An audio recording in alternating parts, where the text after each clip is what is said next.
Welcome, everyone. I'm Mary Brown Sands, Chief Marketing and Communications Officer at the Small Business Investor Alliance. The SBIA is the advocacy association for investment professionals focused on America's lower middle market companies.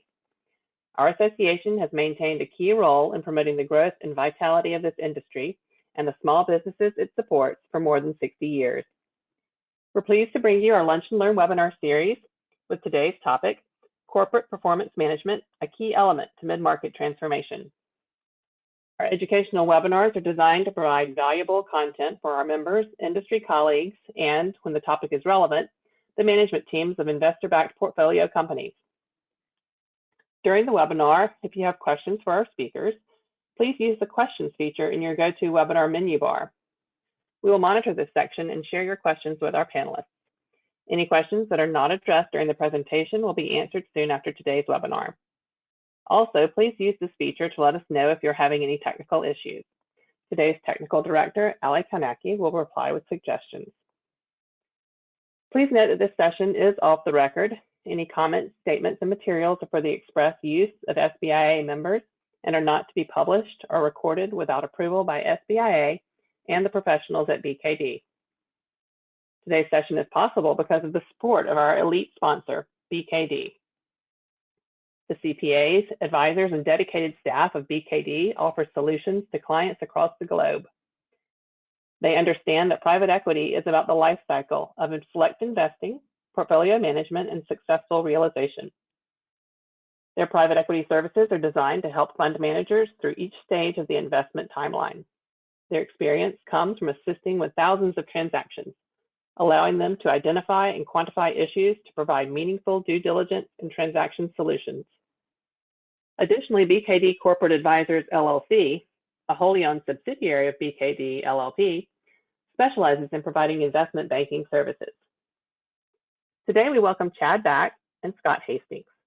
Chad is the leader of BKD Technologies Enterprise Software Practice. He has more than 25 years of experience in business technology and operations across multiple industries, including deep international experience with manufacturing and distribution. He leverages this experience to help companies assess their technology needs, develop strategic plans, and implement business transformation objectives. Before joining BKD, Chad worked in manufacturing and distribution for 2 international firms and held global leadership positions in operations, technology, and executive management. Joining Chad, we welcome Scott Hastings. Scott is a member of BKD's Technologies Division, focusing on project management, where he leads and delivers full lifecycle ERP software implementations. Previously, he led and managed payroll implementations for a cloud-based human capital management software company, and he led development for a professional tax software company. Welcome, gentlemen. And Chad, I will now turn the virtual podium over to you to get us started. Thank you, Mary. Good morning, everybody, or afternoon for some folks. Today, we're going to talk about corporate performance management. We appreciate the opportunity to talk to you today. Quick agenda, we're going to kind of walk through the introduction. I guess we just did that. We're going to talk about what is a data warehouse and how do you use it? What is the CPM solution? Why should I care about CPM? Key success and risk factors when you implement CPM. How do you implement a CPM solution? Why now? Why is it a hot topic in the small, medium-sized market? And kind of moving forward. And Scott's going to do the first part of this presentation and really try to make it consumable and not overly technical or complicated. I mean, I think that's the key change that's happened. Is there's just so many tools out there now that are cost effective and consumable in that mid-market space without spending hundreds of thousands of dollars. So that's what we want to convince you of today as we walk through it. Feel free to ask questions. We'll try to answer them in line and hope you enjoy the content. Scott. All right, thanks, Chad. So what is a data warehouse and how is it used by an organization? At its core, it's a place to store information in a systematic fashion. So in its essence, it's not totally unlike a good old-fashioned filing cabinet. Obviously, though, the data is stored digitally, and it's much more than that. It's a database that is optimized for querying and analysis. So you can use tools like business intelligence and corporate performance management systems to glean meaningful information so you can make informed and timely decisions. And a key element to the data warehouse is that it houses historical data. So transactional data is not directly recorded in the data warehouse. That information comes from external sources, and these sources can vary widely. Things like your ERP system or accounting system, HR system, payroll system, customer relationship management system, other databases, etc. All that data comes into one place where it is combined and can be used for reporting, budgeting, creating data visualizations, just to name a few things. So in short, it centralizes and consolidates your data. Over time, it's supposed to become your organization's single source of truth. So a lot of the data sources have a lot of redundant information or overlapping data. And sometimes this data can conflict, which causes issues. The data warehouse solves that. There's one single source of truth, one single source of truth of information. In the slide we have up here right now, these tiles show a good list of requirements of a data warehouse. So that first one makes an organization's information easily accessible. So the information in the warehouse must be easily understood by your end users, your business users. So not just your technical folks. Presents the organization's information consistently. The information needs to be consistent if it's going to be credible and be that single source of truth that I just mentioned. Is adaptive and resilient to change. Change is inevitable, so the data warehouse needs to be flexible to handle those external changes. Is a secure bastion that protects our information assets. So the information in the warehouse contains the most sensitive business information. So you need to make sure you have effective security controls around that data. Serves as the foundation for improved decision making. The data warehouse is a decision support system. It should drive you to make better decisions than you were beforehand.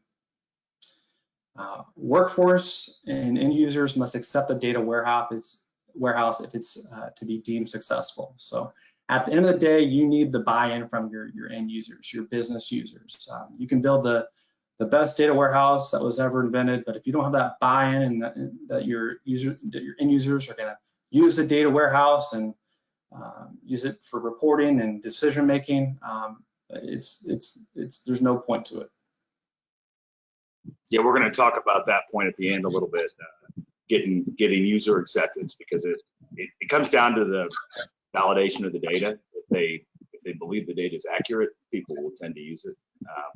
So an important part of the implementation is validating that data is coming in appropriately and it's validated on a regular basis. Great. All right, so basic elements of the data warehouse. So you see here is a visual representation of how the data flows into the data warehouse and how it can be accessed. So it kind of flows left to right. And on that left side, you see operational source systems. So I just mentioned some of those, other databases, ERP systems, CRM systems, Excel files, wherever your data lives. The data then is extracted from those sources where it goes to a data staging area. And at that point, the data is then undergoes a transformation where numerous processes occur. Things like data cleansing, combining, and standardizing. So basically, that the data is made uniform. When it came into the data warehouse, different ERP systems store information differently. So when it comes in the data warehouse, in that staging area, the data is made uniform, so then it can then be loaded into the data warehouse. And when it's first loaded, it's loaded to that data presentation area. So this is where your end users can actually access the data. They can query the data. and they can do other types of things with the data, which is shown in that data access tools. So report writers, corporate performance management systems, business intelligence tools, or more sophisticated things like data mining or machine learning. All are tools that can be used to be applied to your data warehouse. So let's go and discuss each of these basic elements of the data warehouse. Operational source system. So I just mentioned these source systems. These are the sources of data that will feed into the data warehouse. They are the systems that capture the transactions of the business. For example, a point of sale system, an accounting system, a marketing system. And many of these systems have reporting capabilities, but the key thing to know is that they're not optimized for reporting. They're optimized for recording transactions. If you try to query a large amount of data with these applications, you're likely going to hinder the performance of those systems. Another thing is these systems are narrow. They have a narrow focus. Your accounting system is focused on your financials. Your marketing system is focused on your marketing operations. So they don't give you a complete picture of your business or organization, which is not optimal for making decisions. All right, so once the information is extracted from those source systems, it goes to a data staging area. And this data staging area is a temporary storage area that sits between the data sources and the data warehouse.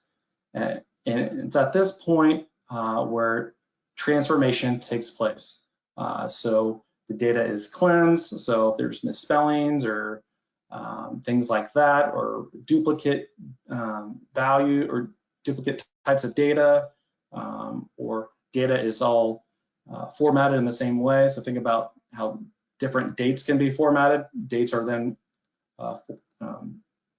changed to be formatted in one singular way.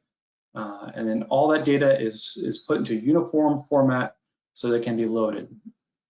The data staging area is designed to extract data from a data source with minimal impacts to the source system. So it doesn't hamper the performance of those source systems. And the key point to the data staging area is that it's off limits to business users. So business users do not see this area. They can't query data from this area. It's just to temporarily store the data and have those transformations take place.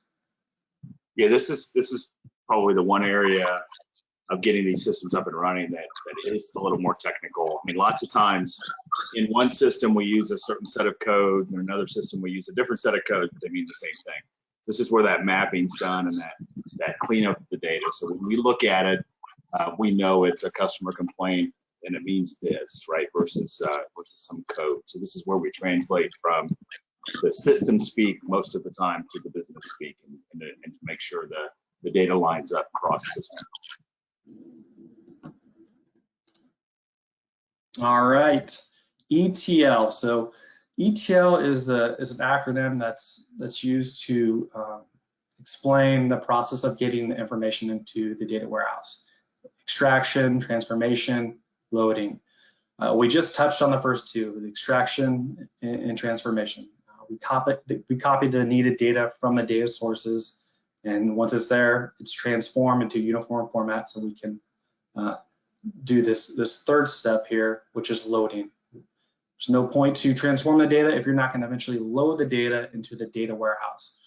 So we push that data into the data warehouse into a data presentation area so that users can access that data and use it for reporting and analysis. So the data presentation area, this is where the data is organized, stored, and made available for querying and reports. This is where users can access and make use of the data.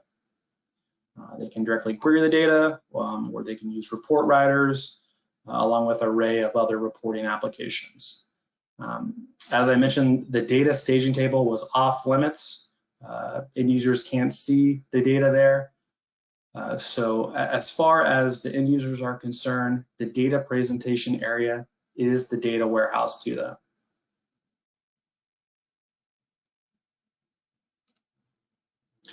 And from this data presentation area, they can deploy a multitude of data access tools. Data access tools, this is a loose term, but it refers to a variety of tools that can be leveraged by users to query and analyze data, which is the whole point of the data warehouse. There are many tools like report writers or corporate performance management systems for reporting and budgeting. There are business intelligence tools like Tableau or Microsoft Power BI to build rich interactive data visualizations. And there are also more sophisticated tools like data mining, modeling, and machine learning. Perfect. So that's one core. The data warehouse is a piece of most corporate performance management systems. So thank you, Scott. That's a good highlight of the key features of what a data warehouse is. And now Scott's going to talk about what a CPM solution is. All right. So what is a CPM solution? So CPM stands for Corporate Performance Management. And according to Gartner, if you're not familiar, is an independent research and advisory firm. But corporate performance management is an umbrella term. It describes methodologies, metrics, processes, systems used to monitor and manage the business performance of an enterprise. So CPM is not just a product. So we have methodologies, how is the data retrieved, how is the data validated, how is it maintained. So basically that ETL process we just talked about, metrics, what are you measuring, sales by quarter, volume by day, things like that, and processes and systems. So what types of software are involved. It's important to keep in mind that CPM is not a strategy in itself. It's a tool that is used as part of a strategy to better monitor the performance of an organization. So what are you going to do with those metrics? What are you going to do when those processes fail? And because CPM is not a strategy in itself, an organization needs to put in place certain frameworks to ensure that the corporate performance management is actually happening. So you may be familiar with some of these frameworks, balanced scorecards, these identify and improve various internal business functions, the EFQM excellence model, a framework that bases strategies on how competitive organizations should operate. MPO maps strategies or trends of how a business should be adapting to large external changes. Six Sigma, popular manufacturing methodology, makes business processes more efficient and rooting out errors. And then key performance indicators, KPIs, so quantifiable measurements that are used to gauge a company's performance. All right, and the common measurements by a CPM solution are listed here. This is by no means comprehensive, but the first one is financial, obviously. You need to measure sales growth, profitability, working capital, those sorts of measures. And you also have internal measures, so non-financial data, so things like employee turnover, headcount, or hospitals, they measure, track number of open beds. Customers, so tracking key data points with customers. What are our customers' buying trends? Things like that. Compliance, obviously paramount. Operational data, strategic data. So how are we doing to fit our strategy?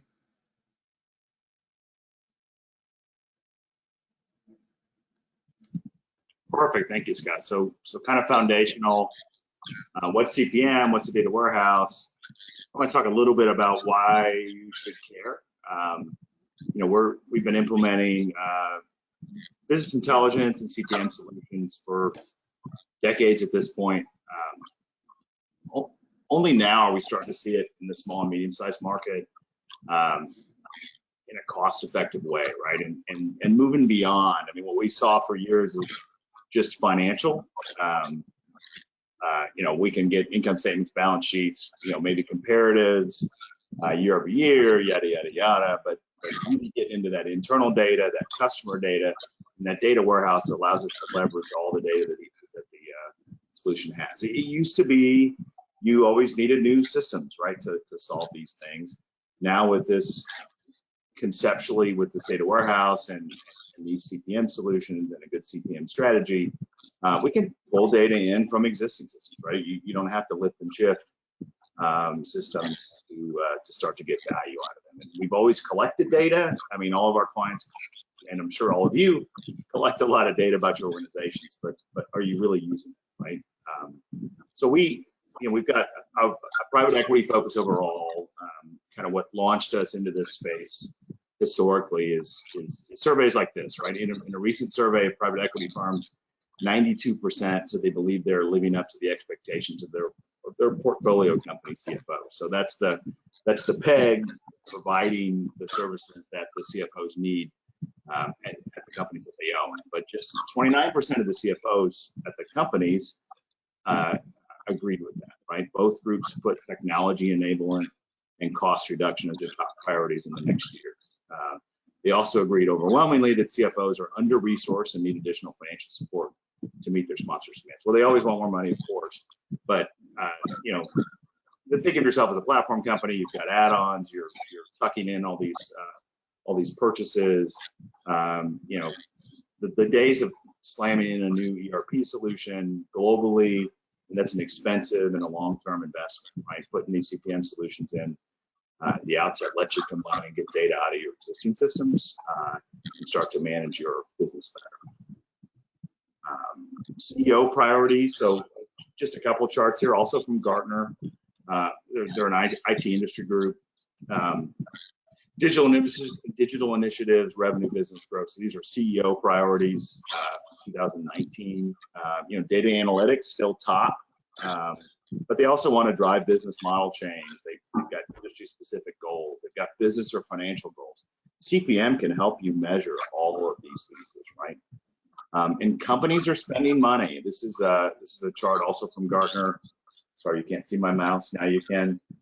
This yellow line is business intelligence, which is where CPM gets lumped into sometimes. Billions and billions or millions and millions of dollars being spent annually on these types of systems. So the competition's doing it, and the CEOs want more data and analytics out of the business. I'm going to talk a little bit about the Gartner hype cycle. So this is a tool we've used historically to kind of measure where a technology is. And that's part of the pitch on CPM, right? On this being ready for the mid-market, is that it's reached this plateau of productivity. So a new idea comes in, artificial intelligence, automated vehicles, think of any technology you read about in the newspaper, and it's going to change our lives, right? And everybody gets super excited about it, and it climbs this first curve, and it's going to solve every problem in the world. And then they get up to the top and they say, oh, wait, it's too expensive, can't be implemented, can't get done. It starts to lose investment and starts to lose appeal to the market, and it just can't get productized, right? Can't get sold. It gets down to the very bottom here and says, this is never going to work. We're never going to have artificial intelligence. We're never going to have data lakes or corporate performance management that makes sense. And then somebody has a breakthrough, and all of a sudden it gets to this plateau of productivity. So we like to see our clients invest in products that are over here and obviously not up here, right, most of the time. So let's look at business intelligence tools. So 2019, the hype cycle for BI. There's a lot of tools out here in that plateau of productivity and slope of enlightenment, right? Data and analytics services. These are cloud-based, much cheaper than implementing on-premise solutions in your own data center with your own technologists. Let's use Microsoft. Let's use Tableau. Let's use other tools. Text analytics, a data warehouse, combining social analytics, and now we can get data from Twitter and Facebook and every other social media in the world and tie that to our brand and tie that to our products. Outdoor location intelligence, predictive analytics, NDBMS analytics, I mean, just on and on and on the technologies that are coming. And then look at the top of the hype cycle, right? BI search, natural language query, a lot of these things are at the top, saying I can ask my tool questions and it'll answer me magically. You know, we're not there yet, but these things are coming, right? These things will typically come down the curve and then come up and be productive. But enough of the tools are in this area that the investment makes sense now, in our minds. So how do we do it successfully? You know, just like ERP and CRM, these solutions have been difficult and challenging to get implemented. You know, coming down to the mid-market, I think it's got to be, it's got to be effective, right? We can't spend money and not be successful and not get value out of that investment. So, you know, this is going to be 101 of any sort of system, but we've tried to kind of really tie it into CPM systems, right? You've got to understand what you're doing. You've got to understand what you want out of the system, right? What's the scope? And did we pick the right product? There are tons of products in the market. We're going to show you one at the back end of the session here, just as an example of what some of those features could look like. But there are lots and lots of good products available for reasonable prices in the market today. Set smart and reasonable goals. Don't boil the ocean in phase one. We tell our clients all the time, let's not eat the elephant in one sitting. Let's solve sales metrics, right? Let's solve operational metrics. Let's look at what's core to our business today. What do we need to fix, right? Maybe we're a platform and we've had 2 or 3 tuck-ins, but we don't know how the business is doing on customer satisfaction, right? So let's grab all that data from our entities and combine it and report on it and make sure we understand what's happening. Execute the implementation. So that means put the budget to it, put the resources to it. Don't shortchange it just to get it done. Don't just outsource it. You know, put your best people on it internally that understand your business, and truly prioritize executing the implementation. If it's a side project, it generally won't be successful, right? It needs to be an important engagement for the firm and an important engagement for the outside folks helping you, unless you do it internally. Spend the time on training, right? Learn the tool, learn the technology. We obviously provide these services to our clients. You know, we want you to be self-sufficient. We want you to allow us to leave and go do another company's CPM implementation and continue to get better with what you have, right? We don't leave you high and dry. We're there to support you and help you, but you know, spend the time and money in getting your people trained to use the tool, because if it's not adopted, you can have the coolest reports in the world and the coolest dashboards and metrics in the world, but if nobody looks at them, it doesn't do any good, right? You just spend lots of money for a really cool dashboard. Commit your resources, right? We always talk about put your best people, not your best available people. Too often we see our clients say, oh, Johnny's got some time, let's put Johnny on that project. If we need Becky, because Becky knows the business better than anybody else, put Becky on the project, right? So commit the resources, you know, for training, for setup, for data mapping, for data cleansing, et cetera. Because if you don't, right, your consultants don't know your business as well as you do, and your success will go, chances of success will go way down. So scope it well, pick the right product, pick the right partner, set smart and reasonable goals. Don't try to eat it all at one sitting. Focus, and then the last year, really focus on putting the resources towards it, whether that be financial or just time and internal resources. What are the risk factors? Bad project management, lack of resources, scope creep, very, very common, right? We get in and solve that first step, and everybody gets excited, and then they want to solve the next 32 right away, right? And in scope of the first implementation.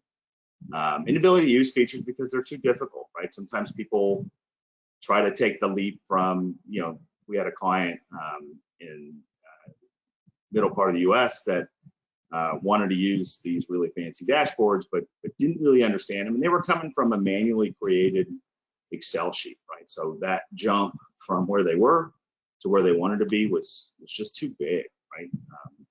They needed to take baby steps to get there. Poor user experience resulting in limited adoption. We talk about adoption being a big deal. Making sure the data is accurate, making sure people are trained, making sure people understand how to use it, making sure you're solving a real problem, right? Don't create reports for report's sake. Create reports because the business needs them, right? So involving the business and the decision makers in that scoping process is critical. And then back to inadequate training, right? Not understanding the tool, not getting the data right, not understanding the business well enough. Make sure you spend the time on training. So, most of these are pretty classic, right? Lack of resources, scope creep, and bad project management. But also focus on steps that make sense for the business and focus on user adoption, right? And making sure people are actually going to use the tool. Don't spend the time otherwise. So how do you implement these? Some best practices. We put our favorite cartoon Dilbert up here. Our budget won't cover all the product development. We can only do 2/3. Well, let's reduce the scope by 1/3. Okay, cool. But if I add something later, can I do it within the same budget? One item, sure. What the project manager heard on the client side is changes are free. Where do I put the change request? She's got the big stack, right? So manage scope. It's critical as we go through these processes. So how do we implement? We get buy-in, right, from key personnel. We understand what the business wants and what the business needs,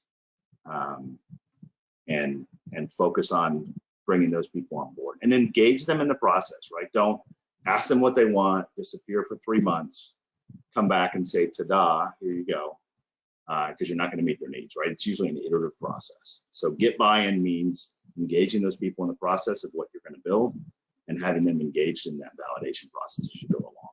Create the right team. I feel like I've said that enough already, but not most available, but best. Update your internal transaction system. Sometimes we don't have the data we need, right? We want to report on customer satisfaction, but we're not surveying. We want to report on, order to ship accuracy, but we're not tracking the pick and the pack out in the warehouse, right? So sometimes we've got to go back and change existing processes in your existing systems to be able to track the data that we want to report on later on. And that should come out before you spend a whole bunch of money on new systems. Don't get to the end and say, well, we wanted to create this dashboard, but we didn't have the data, so we just guessed. Be willing to go back and challenge your process, but be willing to go back and challenge your current systems and capture the data that you need to report successfully. Design internal top-down and bottom-up planning and decision-making processes. So we talked a lot about this isn't just reporting, right? It can be planning, forecasting, budgeting, reporting, KPI tracking, metric tracking, et cetera. You need to think about that whole process, right? How do we look at our business? How do we budget? How do we forecast? Integrate the CPM project and the reporting piece into your strategic planning, forecasting, budgeting, reporting processes, right? A lot of times the systems that are out there can meet your current processes.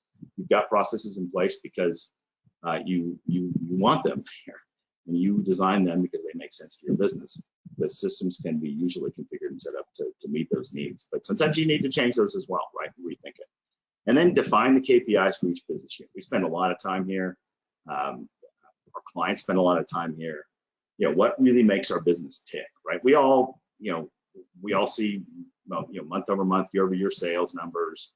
We could see gross margin, net margin, whatever line of business we're in. We know those key metrics, but what else is it, right? Customer adds is a big one, right? Where are we adding new customers, right? How many new orders are we shipping out? In the SaaS market, there's a bunch of indicators, right? Around new subscriptions, renewal, what's my renewal rate, what's my revenue month over month from existing customers, and what am I adding new customers, right? Defining those KPIs up front. Sometimes you're tracking them manually today, sometimes you're not thinking about those. But spending time on the front end, making sure we know how to measure the business is critical. So we like to break up our implementations into phases. I talked about not eating the elephant at one sitting. Let's get some small successes. Let's keep the project within scope, right? We're sometimes your best friend and sometimes your worst enemy, because we could do a little bit more over here and get some value. Again, we're happy to always talk about that, but let's deliver what we promised to deliver. Let's bring the business one step forward, and then come back and add a second step and a third step and a fourth step. And what we find with our clients is we need to help them with the first couple steps. Once they have the tools and technologies in place, they've got the data warehouse running, they've got the presentation layer running, they've got the tools, they're doing their budgeting, adding more parts of the business to that process, a lot of times can be done by the client themselves, right? With us in truly more of an advisory role versus us on the ground doing all the work. So you can do those phase 3, phase 4, phase 8s at a cheaper cost internally. And then ensure training happens, right? Ensure if you don't train, if people don't understand how to use the tool, they won't use it, right? And if adoption is low, don't make the investment. Because if people aren't going to use it, the data is not accurate, and if people don't understand how to use it, you're not going to be successful. So we try to create, and this is in the deck that you guys can download from the resources section, a readiness checklist, right? So we've documented our strategy, right? We've implemented a communication plan regarding the strategy. We've documented our goals that can be tracked compared to actuals, right? So that's where we're starting to get into what are those measurements. We've reviewed our strategic objectives or initiatives, and those responsible or held accountable to complete. So is this important to the organization? Is this going to be a priority? Do we put the best people on it, not the best available? Link the strategy and goals to the budget process, right? So here's what we want to accomplish. Here's what the business is trying to accomplish. Are we measuring those things that are going to tell us that those were successful or not? Create a schedule for the entire engagement. Review those strategic initiatives versus those goals. Are we ready to do that? From a system perspective, decide who the users are, right? Who do we need to train? Who needs to adopt? Decide which information and metrics are important for the corporate team and the departments. And that can vary, right? A lot of times what the C-level folks want to see in the boardroom and what the department managers want to see, or maybe the plant or warehouse manager, in whatever line of business you're in, they're totally different things, right? We want to see pick accuracy out in the warehouse. We want to see number of pick lines per hour. We want to see who's being efficient, who's being effective, and who's delivering on match client service as far as pick accuracy. At the board level, we just want to see how many orders we got in, how many orders we shipped out, what's our backlog, right? We want to see what our revenue was.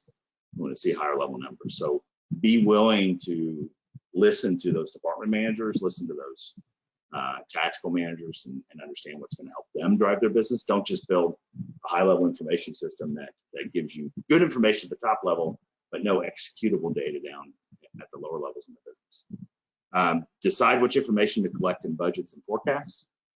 Decide which information to present in KPI reports, formatting reports, and dashboards. Create a storyboard or playlist for each department and the corporate team, right? So look at this as two segments, right? We're going to help the department managers get better. We're going to help corporate get better. Mock up and lay out the templates, the reports, the dashboards, et cetera. All this comes down to scope, right? What are we building? What are we leveraging standard? What do we have today? What do we need to run the business better? Go forward. So why now? I've referenced this a couple times. I want to drill in a little bit more. These investments used to be, at least 6 figures. Pretty significant.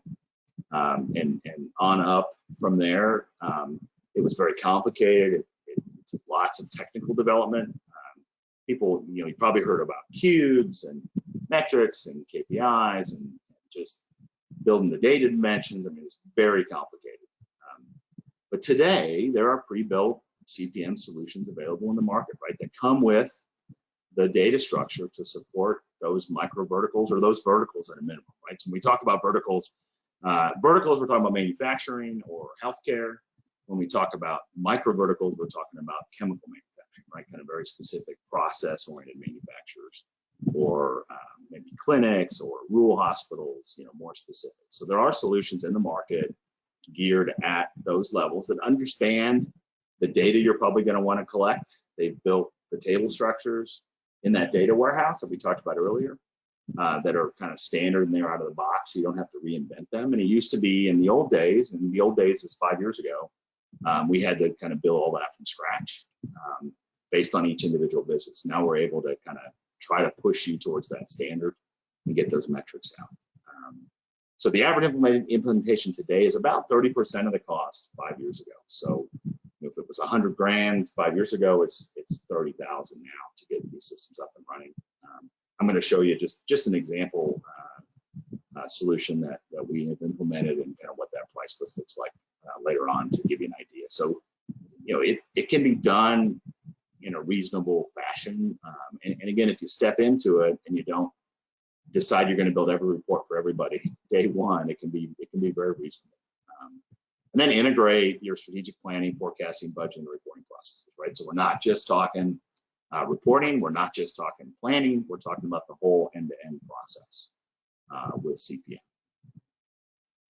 So I'm going to walk through a little example. This is a solution that we built targeted at PEGs, but we've kind of branched out to other industries now. The mission was at the PEG level, right? We've got lots of different companies underneath us, or platform companies, and they probably are running other disparate systems. We might have 2, 3, 4, 5, 6 different ERP systems, different CRM systems, et cetera, right? So it's ripe for a CPM investment because the PEG isn't always interested in putting new systems in because it's expensive and the payout isn't immediate, right? And depending on their timeline in the organization, they may want to get out before the value is seen. Sometimes it's still necessary, and we certainly do those as well. But CPM and dashboards allow us to bring that data in from these different systems, map them together, and report at a top level, right? So we wanted to use Excel. In the SMB space, Excel is still the #1 BI tool. So we wanted to be able to take this data out of the data warehouse and present it in Excel. We wanted to also leverage Power BI. We wanted kind of business analyst-driven data warehouse for managing the data. We wanted it to be available on phones and on tablets, etc. We wanted it to be able to email. People still like the push. So one change in modern technology is there's a lot more pull. I want to go see this data, so you go get it, versus you get an email every morning with your daily sales, right? And we still have a lot of clients that want to see that daily sales email. And we wanted a turnkey solution, right? Something off the shelf that we didn't want to write code, write development. So, again, just kind of review here, right? We want to have reporting, we want to have dashboards, we want to have planning, and we need to have a data warehouse, right? Because we're going to have multiple disparate systems. We want to have different forecast input modeling, and we want to be able to workflow and kind of work together on that budgeting and planning process. We still want to report, right? We want some static reports, we want some dynamic reports, we want some dashboards. We want to be able to understand what's happening across these different systems. So what we built, or what we bought really, this is an off-the-shelf solution, has these modules, has that data warehouse, allows you to consolidate those entities. And it looks like you would expect, right? It looks like a modern reporting dashboarding solution. I'm just going to walk you through a couple of examples here of what it can look like, right? So here you can see multiple devices. We're on a PC up here at the top, looking at a web browser, looking at Power BI. We're running that same reporting on a tablet, same reporting on a smaller tablet, and that same report on our phone, right? So in real time, we're getting that transactional data pushed out to the data warehouse, and we're presenting that data back. But the real beauty in these systems is that they're now interactive, right? So this is a dashboard. I'm in a browser, right? I'm looking at basically financial data, right? I've got profit and loss summary, got lots of different divisions broken out, operating profit over time, and I can drill in, right? So this is a live dashboard.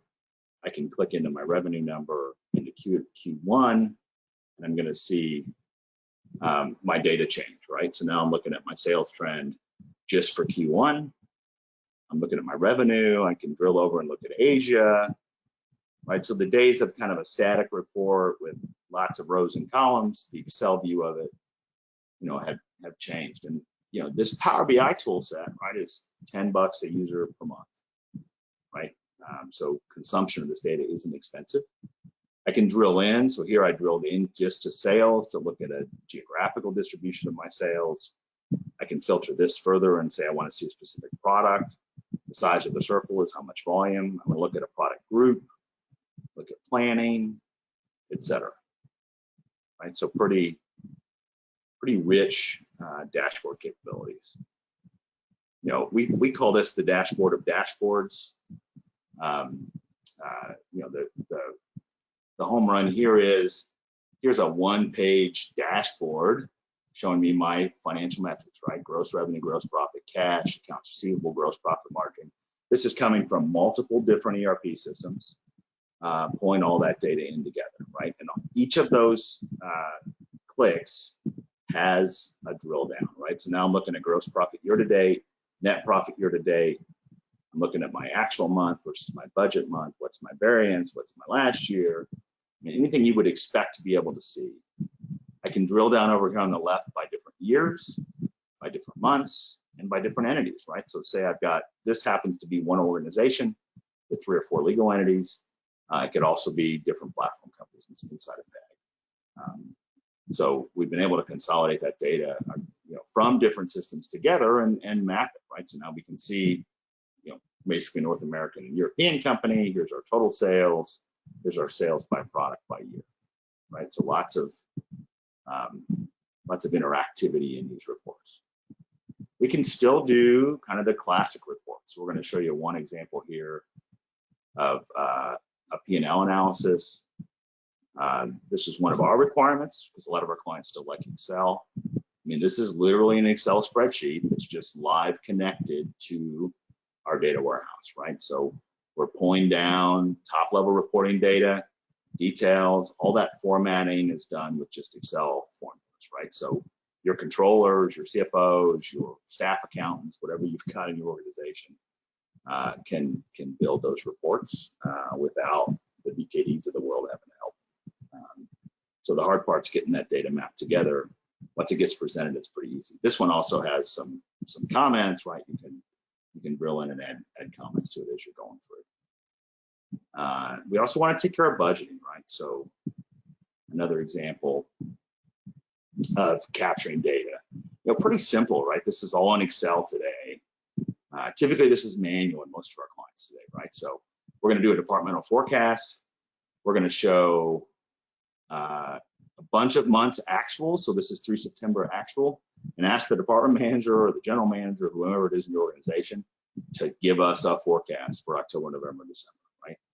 This is going to feed right back into that planning engine. So this is where you want an integrated CPM solution, because you want to be able to not only report on what's happened, but you want to collect data on what is going to happen and bump that up against your forecast and against your original budget, right? So capturing data from those entities, from the platform companies, or from your departments, it's a home run, right? If you've got the original sales data with it, you map in their forecast and budget data.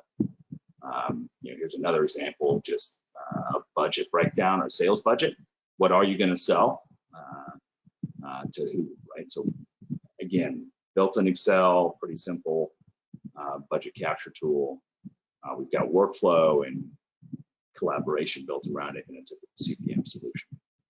So just some of the tools you should see when you think about a CPM solution, right? You want to report, you want dashboards, you also want it to be bi-directional, right? You want to be able to capture forecast and planning data as part of that process. And that's in today's world, that's not a once a year activity, right? That's a quarterly or monthly or sometimes daily update on, how we're doing on cash, what's our working capital look like, what's our backlog look like, and what's our forecast. And capturing the data from the business is important as we go forward. So again, you want lots of connectors, whatever solution you look at.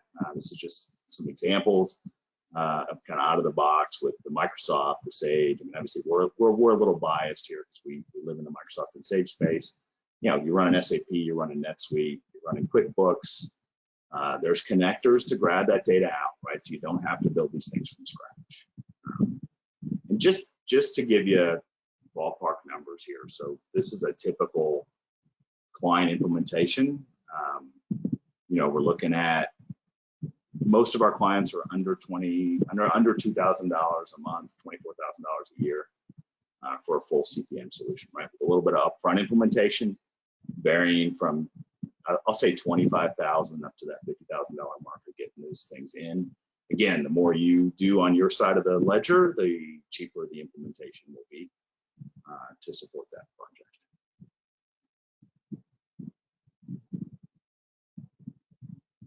So did a quick overview of what CPM is, what a data warehouse is. Try to make the case that it's in the mid-market now. It's available in a cost-effective way. Don't just solve reporting. Don't just solve budgeting, right? Think about the whole process. And then kind of best practices around implementations, right? Put your best people on it, not your best available or most available. Budget time and effort to get it done, and invest some internal time. Don't just outsource it, right? Get your thought leaders engaged in the project, because that's when you're really going to hit a home run.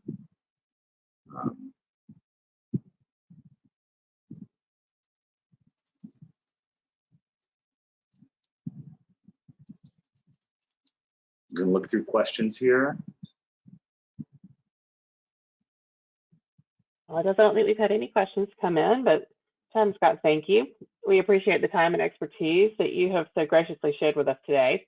And if we did not, we're not able to address someone's questions, the BKD team has generously agreed to respond to them after the webinar. There will be a replay of today's webinar along with presentation materials distributed to SBIA members, and it will be available on our website at sbia.org, where you can view previous webinars and materials as well. Our next Lunch and Learn webinar is Tuesday, October 6th, and will feature a discussion on evolving debt financing terms. In addition to the SBIA webinar series, we hope that you will participate in one of our upcoming fall events. Virtual Capital Links is scheduled for the end of October, the week of October 26th. This forum uses a strategic matchmaking platform to introduce institutional investors and lower middle market funds, which offers an exceptional opportunity for GPs that are actively fundraising or planning to go to market soon, and for LPs looking for new fund managers to invest in. SBIA is also hosting small golf networking events around the country. These small group outings are open to non-members and are a great way to connect in person in a safe and friendly setting. Please visit our website at sbia.org for more details. And if you're not an SBIA member and would like to learn more about joining our organization, please contact my colleague, Alex Frick, at 202-628-5055 or by emailing membership@sbia.org. Finally, thank you again for participating in our webinar today, and we look forward to having you join us again next week. Thank you.